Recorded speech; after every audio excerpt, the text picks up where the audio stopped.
Ladies and gentlemen, Insight from Ukraine and Russia is back with some more intercepted Russian phone calls. And we are going to get a look at just how orderly Russia's retreat from Kherson was. Of course, they said it was all very carefully planned and deliberate. But what did the soldiers on the ground think? Well, let's get into it. As always, guys, the link to him is down below. He's got an awesome channel, and I always link to his videos. You should check all of them out. I only listen to a small subset of them. There's tons out there, and some of them are just sick. You know, I just try to do the ones that I have some good insight into. Let's crack into it. Accepted phone call, you'll hear Dmitry Savelyev, who's a Russian field commander of battalion of 31st Airborne Regiment of Kostroma, talking to his wife about retreating from Kherson region. I really hope you'll enjoy it. Okay, want to point this out. First off, it's kind of wild that they literally have this dude identified down to the person, and that they have his personal phone tapped. This, of course, makes me think that the first person to receive these are probably Ukrainian intelligence services, or possibly an allied service who can access sat phone communications. And I don't have special knowledge. This is just me speculating, but I imagine that generally this information is going to get passed first to Ukrainian armed forces, who are going to use it to help plan and guide their operations. And once the information is stale and no longer useful, again, now that the Russian forces have passed Kherson, they've probably simply released it to the public. It's also sort of fascinating because, of course, either the Russians know and just can't do anything about the fact that all of their phone calls are being intercepted, or they find out possibly through this channel that their phone calls have been intercepted. This would be a wild, right? Imagine a soldier in Afghanistan finding out that his phone calls home to his spouse were being broadcast, on the Farsi language YouTube. It'd be kind of wild. So let's listen to it. Привет. Тебе приходили мои звонки вчера? Нет, Что? нет, не приходил ничего. Ну, вчера, Я если честно, звонила 4 или 5 раз. Damn. Okay, lady, have some sympathy. I called you 4 or 5 times. And he's like, oh, yesterday. He's in a war zone, girl. Like, man, try to have some sympathy for the guy. Shit. не знаю, не был пропущен. Как ты там? Нормально. Тут немного маневр совершили, чуть откатились.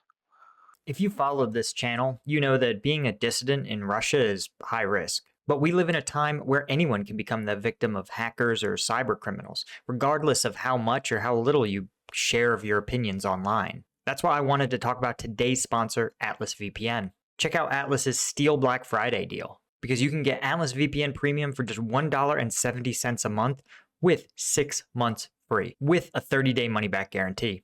It's the best Atlas VPN offer of the year. So be quick and get your deal by clicking the link in the description below. It is a limited time offer. Atlas VPN encrypts and protects your web traffic through a secure tunnel, preventing spying and hiding your IP from unwanted observers. Atlas VPN's data breach monitor automatically scans leaked databases and informs you of any exposed personal data, like your email or your social. Atlas VPN also blocks malicious links, ads, trackers, and notifies you when someone is trying to steal your data. Atlas VPN is easy to use. Just open up the app, turn on the VPN, select your country, and boom, you are browsing virtually from another location. You'll be able to see price deals only available in select locations, like deals on airlines or hotels. You can also access geo-restricted content from services like Netflix or Hulu. Atlas VPN also provides high-speed protection for gaming and streaming. So check out their Steel Black Friday deal, where you can get Atlas VPN Premium for just $1.70 a month with an extra 6 months and a 30-day money-back guarantee. It's the best Atlas VPN deal of the year. So be quick and get your deal by clicking the link in the video description below. It's a limited time offer, so act now. So here's the thing, guys. Officers, and maybe this is true of officers in every military, but certainly in the U.S. military, officers are political animals, just like bureaucrats. And I was both, so I know. You have to understand how to frame things, how to couch the things that happen. And of course, he seems aware, this commander, that there's a high likelihood that his own command, possibly the Ukrainians, are listening in, because again, he seems very, very cagey about disclosing the full scale of what happened. And understanding how to stay alive politically is an important skill for officers. One of the things that I had an old mentor talk to me, tell me, and I didn't like him. He wasn't a good officer, but he did make a good point, and it's always the worst, right? His point was that as leaders, right, we have to protect our soldiers physically, right? You make sure they wear their body armor, you get them medical care when they're hurt. You have to protect them, emotionally, right? And that means not putting them in situations where they might have to do things that go against their own morals and beliefs. Hurting a friend or behaving in ways that aren't reflective of the values of the U.S. or the U.S. military. But then you also have to protect your soldiers legally, right? You have to protect your soldiers by, again, not putting them in situations where they could be either tempted to or where there's an incentive to break the law. And, to me, when you see an individual soldier, a low-level soldier, do things that are inappropriate, that's a failure of leadership. And so when you see these sort of commanders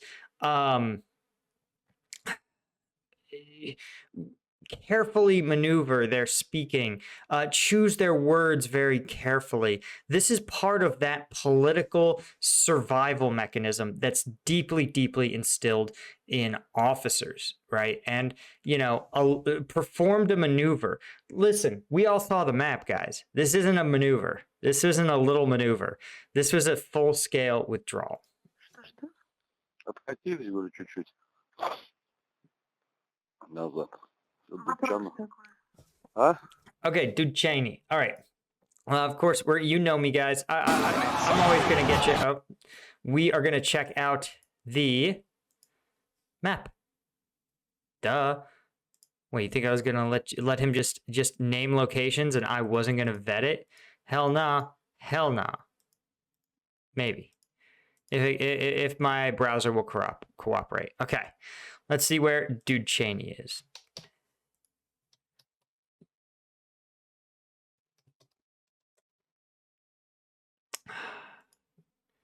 All right, there we go. In Kherson. Boom. All right, maps up. Here is Dude Cheney, right? Okay. You're going to say, so this is exactly where he was. This makes sense. This is the far forward line of contact. And then she's going to later in the call talk about Kachkarivka. And Kachkarivka is right here. So you can see here, this was basically the furthest line of contact at the time of the withdrawal. Дучаны полностью уже все? Чё, вначале? Подожди, я не поняла. Что ты сказал, куда, кто откатил? Назад немного приехали мы. Okay, literally his wife sounds like a spy. Oh, I didn't understand that. Can you tell me exactly what units retreated and from what locations? Thanks, Bay. Like, shit, lady. То есть Дучаны все? Все оставили. А Качкаровка? Тоже оставили. Потому что у меня женщина с Качкаровки не может ни до кого дозвониться. Что не понял? Говорю, соседка, женщина с Качкаровки, не может ни до кого до своих дозвониться и попросила узнать, что там. Все, Украина. Okay, this is interesting too. This woman says that, hey, I can't reach anybody who's from Kachkarivka. And I'm just going to point this out. Again, in the U.S. military, even wives, they tend to socialize based on their office, based on rank a little bit. So officers' wives and enlisted soldiers' wives won't quite hang out as much. They may come into contact through like social venues sometimes, but it's much, much, much more common to see officers' wives hang out with other officers' wives, and enlisted wives hang out with enlisted wives. And some of that isn't, some of that is deliberate. Some of that is the military wants that to happen because it can become fraught in the chain of command, right? Like, oh, my wife's best friend is this sergeant. She and our kids are going to the water park this weekend, so I can't assign this sergeant to staff duty, even though it's his turn, right? Those sort of conflicts can get pretty fraught pretty quickly.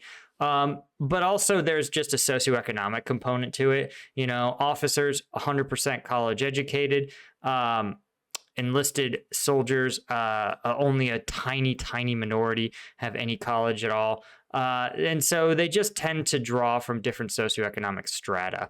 And so the friendships just sort of gravitate in different ways.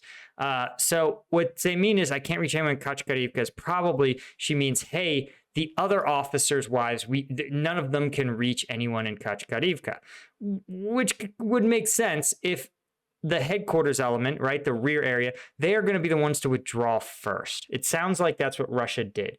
They moved into Kachkari, like the backfield stuff, the headquarters, the planning elements, the radar, the caches.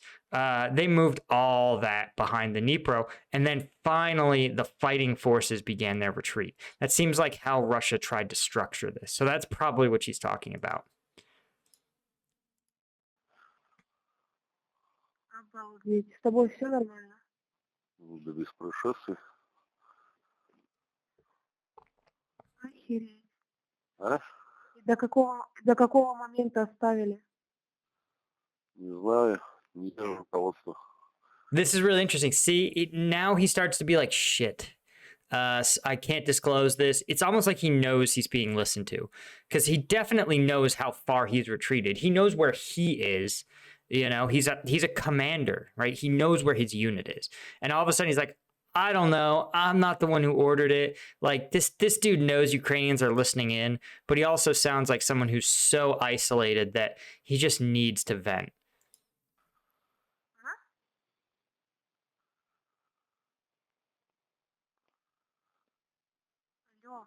Алло, Да. что ты говорил?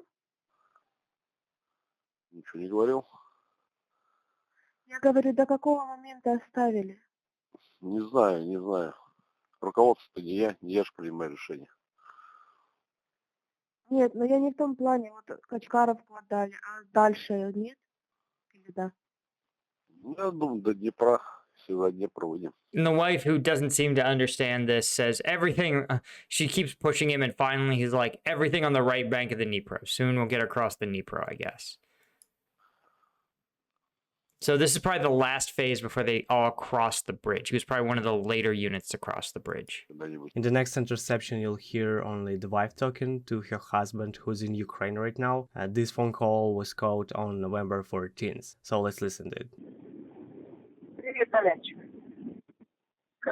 Да ничего у нас, у тебя там. So, commenters, this guy's name is Toli Yanchik.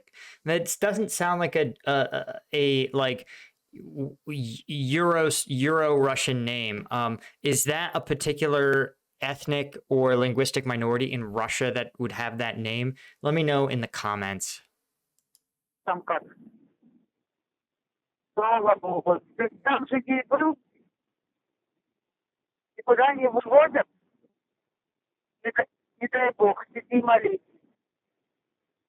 Ты что, 3-го бата 49 человек вчера привезли. Ooh, buddy. Damn.